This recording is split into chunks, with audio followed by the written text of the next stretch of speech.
Hello বন্ধুরা, কেমন আছেন সবাই? আশা রাখছি আপনারা প্রত্যেকেই যে যেখানেই আছেন ভীষণই ভালো আছেন। এর আগের একটা ভিডিওতে আমি আপনাদের সাথে শেয়ার করেছিলাম আমরা চাঁদপাড়ায় গিয়েছিলাম পিকনিক করতে, আর সেখান থেকে কিন্তু সর্ষে ক্ষেত থেকে নিজে হাতে বেশ কিছু সর্ষে ফুল তুলে এনেছিলাম। আর সেই সর্ষে ফুলের বড়া করে আপনাদের সাথে শেয়ার করছি। তো চলুন, দেখতে হলে সাথে থাকুন। যেহেতু আমরা ফিরেছি বেশ রাত হয়ে গেছে, রাতে কিন্তু আর তৈরি করা হয়নি, আর ইতিমধ্যেই এই ফুলগুলো পড়েছে নেতি। যাই হোক, নিজে হাতে এত দূর থেকে যখন নিয়ে এসেছি সেগুলোকে তো আর নষ্ট করা যায় না, তাই আজ বানিয়ে ফেলবো এই সর্ষে ফুলগুলো দিয়ে পকোড়া। পকোড়া তৈরির জন্য আমি নিয়ে নিয়েছি বেশ কিছুটা পরিমাণ বেসন এবং নিয়ে নিয়েছি অনেকটা পরিমাণ চালের গুঁড়ি। বেসন এবং চালের গুঁড়ি আমি কিন্তু আমার প্রয়োজন মতোই এই বড়াটা তৈরির জন্য ব্যবহার করে নেব। এখানে প্রথমেই আমি নিয়ে নিলাম 5 চামচ বেসন এবং নিয়ে নিচ্ছি 3 চামচ চালের গুঁড়ো। চালের গুঁড়ো দিলে কিন্তু জিনিসটা অনেকটা ক্রিস্পি হবে আর খেতেও বেশ ভালো হবে, সেই কারণে কিন্তু চালের গুঁড়োটা নিয়ে নিলাম। নিয়ে নিচ্ছি পরিমাণ মতো লবণ, এর মধ্যে সামান্য পরিমাণ হলুদও আমি নিয়ে নিচ্ছি। এই সমস্ত উপকরণগুলো দেওয়ার পর আমি কিন্তু খুব ভালোভাবে মেখে নেব। আর নিয়ে নিলাম সামান্য পরিমাণ লাল লঙ্কার গুঁড়ো। লাল লঙ্কার গুঁড়োর পরিবর্তে কিন্তু কাঁচা লঙ্কা ছোট ছোট আকারে কুচো করেও ব্যবহার করা যায়, আমি সেটা করলাম না। আর বেশ খানিকটা গোলমরিচের গুঁড়ো নিয়ে নিলাম। স্বাদটার ব্যালেন্স করবার জন্য এর মধ্যে নিয়ে নিয়েছি কয়েক দানা চিনি, আর তারপর সামান্য একটু জল দিয়ে খুব ভালোভাবে কিন্তু এটা মেখে নিয়েছি। এই উপকরণটা এরকম মাখা অবস্থাতে বেশ কিছুক্ষণ সময়ের জন্য আমি রেখে দিয়েছি।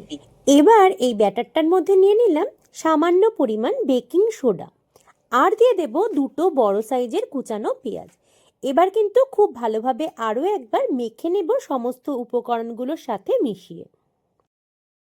আজ আমি ব্যবহার করলাম বেসন এবং চালের গুঁড়ি, এর পরিবর্তেও কিন্তু মুসুর ডাল বেটেও ব্যবহার করা যায়। এবার একটা কড়াই নিয়ে নিয়েছি, আর তার মধ্যে নিয়ে নিলাম বেশ কিছুটা পরিমাণ সাদা তেল। তেলটা গরম হওয়া অবধি অপেক্ষা করব।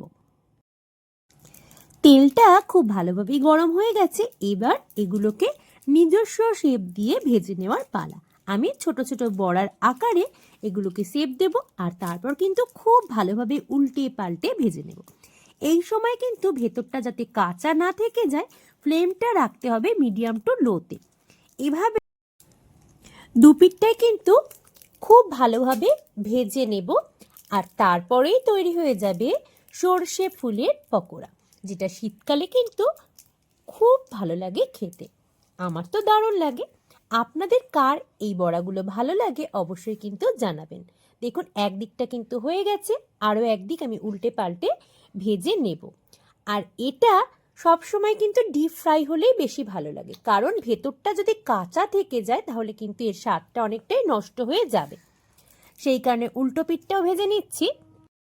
আমরা পকোড়া সাধারণত একটু ডিপ ফ্রাই পছন্দ করি, সেই কারণেই দেখুন লাল লাল করে ভেজে নিয়েছি। আরও একটা দিকও খুব ভালোভাবে ভেজে নেব, আর তারপরেই কিন্তু তেল ছেঁকে নেব তুলে। এবার দেখুন পকোড়াগুলো আমি তুলে নিয়েছি, আর দেখতে এবং খেতেও কিন্তু দুর্দান্ত হয়েছে, কারণ আমি অলরেডি 2-1টা খেয়েও ফেলেছি। কেমন লাগলো আজকের রেসিপিটা অবশ্যই জানাবেন কমেন্ট করে। যদি ভালো লাগে লাইক কমেন্ট করতে ভুলবেন না। আর যারা নতুন, প্রতিবারের মতো আজও অনুরোধ করব সাবস্ক্রাইব করে পাশে থাকার জন্য। আজ যে সর্ষে ফুলগুলো দিয়ে পকোড়া বানালাম, এগুলো কিন্তু চাঁদপাড়ায় পিকনিক করতে গিয়ে আমি নিজে হাতে তুলে এনেছিলাম, তাই এর স্বাদ আমার কাছে তো দুর্দান্ত লেগেছে। আপনাদের কেমন লাগলো আজকের রেসিপিটি অবশ্যই কমেন্ট করে জানাতে ভুলবেন না। যারা নতুন বন্ধু এবং যারা পুরাতন বন্ধু রয়েছেন, আপনাদের প্রত্যেককে জানাই আন্তরিক ধন্যবাদ। সাথে থাকবেন সকলে।